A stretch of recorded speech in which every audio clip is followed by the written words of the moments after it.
Bismillah, saya Kelly Karnelian, NIM saya 24400361125, kelas LC21, mata kuliah Manajemen Informasi Sistem. Pertanyaan nomor 1.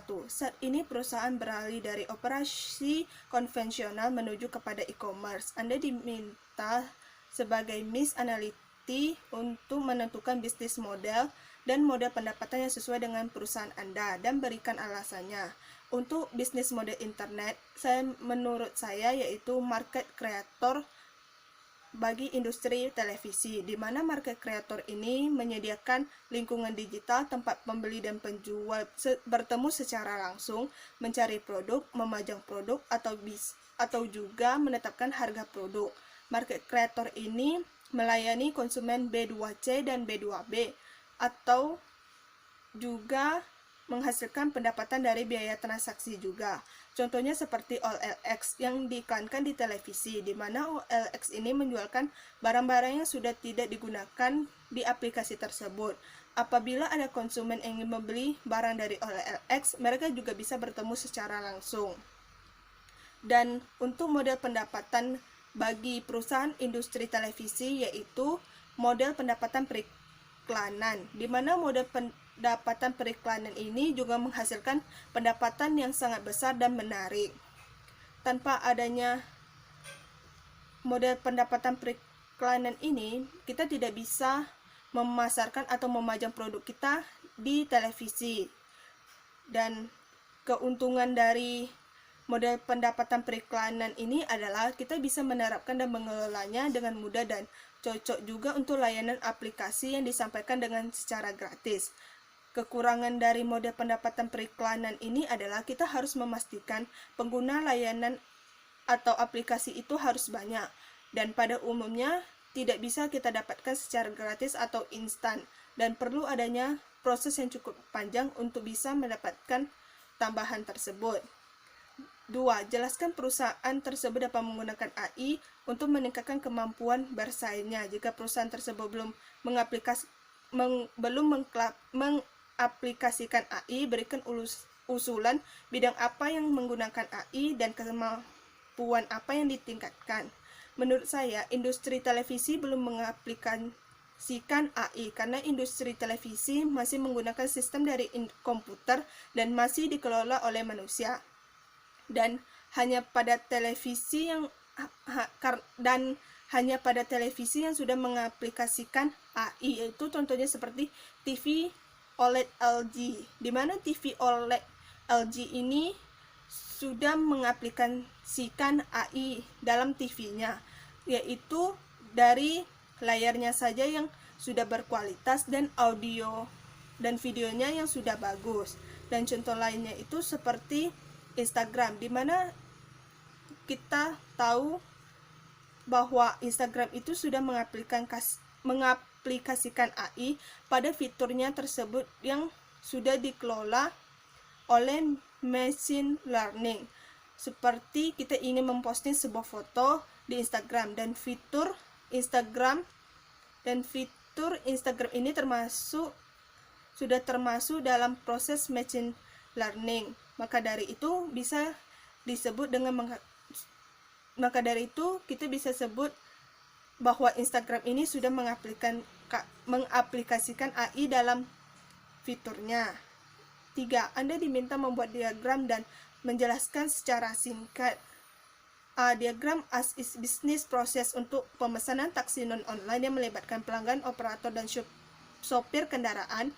Dan B. Membuat diagram untuk pemesanan taksi secara online.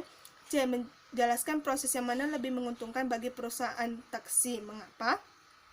Yang A, yaitu kita membuka aplikasi, kemudian mengirim informasi, menampilkan data, tujuan dan lokasi kita, dan tersedia, yaitu ada memesan taksi, kemudian selesai, kemudian tersedia memesan taksi, dan kita harus menunggu respon dari operator. Setelah itu baru selesai dan taksinya datang.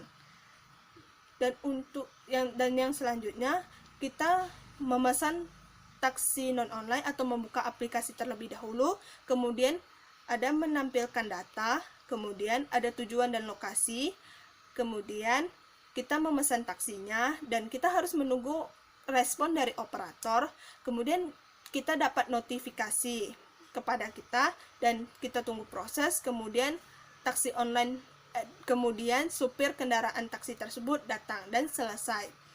Dan yang untuk B, kita membuka aplikasi, terus kita memesan taksi, dan kita harus menentukan tanggal dan waktunya, kemudian tersedia, yaitu ada konfirmasi, pembayaran, kemudian selesai, dan available lainnya, yaitu ada tujuan dan lokasi kita, kemudian konfirmasi, kemudian selesai. Dan yang selanjutnya yaitu memesan taksi online atau kita membuka aplikasi, yaitu menentukan tanggal dan waktu, kemudian tujuan dan lokasi kita, kemudian ada notifikasi kepada kita atau customer, kemudian ada konfirmasi, yaitu ada pembayaran, kemudian proses, dan selesai. Dan yang C, menurut saya proses yang lebih menguntungkan bagi perusahaan taksi itu adalah pemesanan taksi secara online. Mengapa?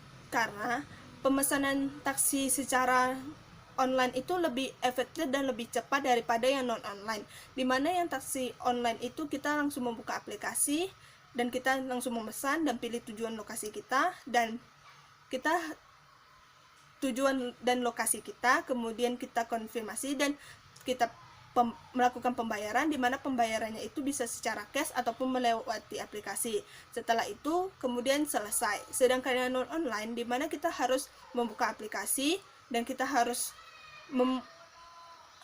melihat data dari perusahaan tersebut, kemudian kita harus menghubungi operatornya, kemudian operator memberitahu kita, dan kemudian sopirnya pun atau taksinya pun sampai dan selesai, dan itu harus membutuhkan waktu yang lama. Sedangkan yang non online itu lebih cepat dan lebih efektif dan tidak memerlukan waktu yang cukup lama.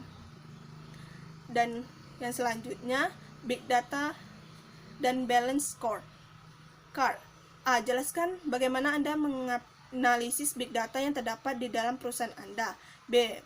Buat rancangan balance scorecard framework untuk perusahaan tersebut. Apa keuntungan big data untuk pengambilan keputusan eksekutif?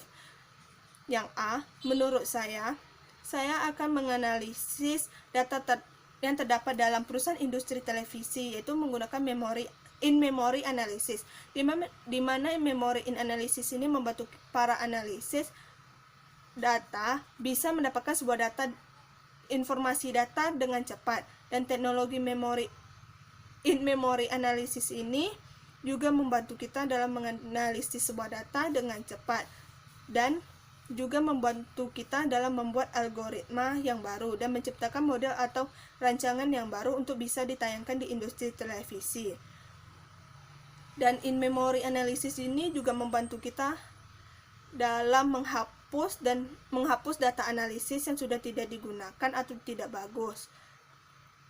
Maka dari itu, teknologi in-memory analysis ini sangat membantu sekali dalam perusahaan dan membantu kita dengan cepat tanpa harus membutuhkan waktu yang cukup lama. Dan yang B itu ada perspektif keuangan, yang dimana perspektif keuangan industri televisi ini, di mana pasar Indonesia akan semakin besar, maka peluang bagi industri yang memproduksi barang atau jasa itu semakin besar. Maka dari itu akan mengurangi pola konsumsi dari masyarakat dan membuat para kalangan bisnis itu kehilangan salah satu media atau industri televisi yang memiliki kemampuan untuk membagi informasi atau sebuah iklan secara luas kepada masyarakatnya. Dan yang selanjutnya, perspektif konsumen, di mana tingkat kepuasan dari konsumen tersebut saat menonton iklan yang ditayangkan oleh industri televisi tersebut. Kita harus bisa mempertahankan dan membuat mereka agar bisa tertarik dengan produk yang kita punya saat kita tayangkan di televisi. Perspektif bisnis internal, di mana perspektif internal ini mengembangkan atau membuat suatu program tayangan yang baru dan bisa menginspirasi para kalangan masyarakat agar mereka bisa menonton tayangan tersebut dan program-program yang baru di industri televisi tersebut, agar perspektif bisnis industri itu bisa semakin besar. Dan perspektif pembelajaran dan pertumbuhan itu adalah dengan meningkatkan kualitas program yang baru, pengembangan pembelajaran dan bagi kalangan masyarakat, dan memanfaatkan teknologi sistem dengan baik atau sarana dengan baik. Dan yang C itu keputusannya itu bisa mengambil suatu keputusan dengan cepat dan efektif.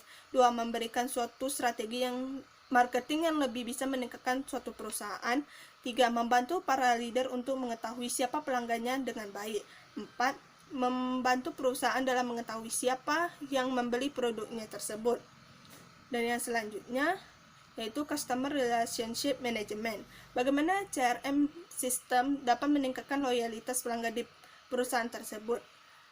B. Anda diminta membuat tabel rancangan kemampuan CRM software untuk perusahaan tersebut. Yang A. Menurut saya, sistem CRM ini pada industri televisi bisa mendapatkan pelanggan yang setia kepada industri televisi. Mereka harus membuat suatu catatan atau keluhan dari para pelanggannya atau masyarakat agar mereka bisa tahu apa yang dibutuhkan pelanggannya atau masyarakat supaya industri televisi ini bisa memberikan atau menciptakan layanan atau tontonan yang kompetitif. Dan mereka juga harus menciptakan sesuatu yang baru untuk para masyarakat atau tontonan agar para masyarakat bisa setia kepada industri televisi tersebut atau kepada tayangan channel tersebut. Dengan untuk bisa menarik para pelanggan, mereka harus untuk bisa menarik para pelanggan bisa menggunakan teknologi internet yang disebut dengan web CRM, yang dimana CRM ini bisa digunakan untuk mengetahui apa yang dibutuhkan konsumen di masa sekarang dan juga untuk menjaga dan mempertahankan para konsumen agar pada konsumen bisa tetap setia kepada industri tersebut atau channel tersebut. Dan yang B yaitu pertama ada multi-channel input of customer, kemudian ada CRM bekerja, dan CRM bekerja terbagi menjadi dua, yaitu retensi pelanggan dan optimalisasi proses. Retensi pelanggan terbagi menjadi dua, yaitu customer service dan marketing department. Customer service ada customer satisfaction, dan marketing department ada campaign management, channel promotion management, event management, market planning, market operational, dan market analytic. Dan optimalisasi proses ada 3, yaitu customer support, sales, dan service. Customer support terbagi menjadi 2, yaitu request management dan satisfaction inquiry. Dan kemudian ada sales, account management, lead management, order management, sales planning, field sales, sales analytic. Dan service ada service delivery, customer satisfaction, return management, service planning, call center and help desk, dan yang terakhir service analytic. Sekian dari jawaban saya. Apabila ada kesalahan mohon dimaafkan. Terima kasih.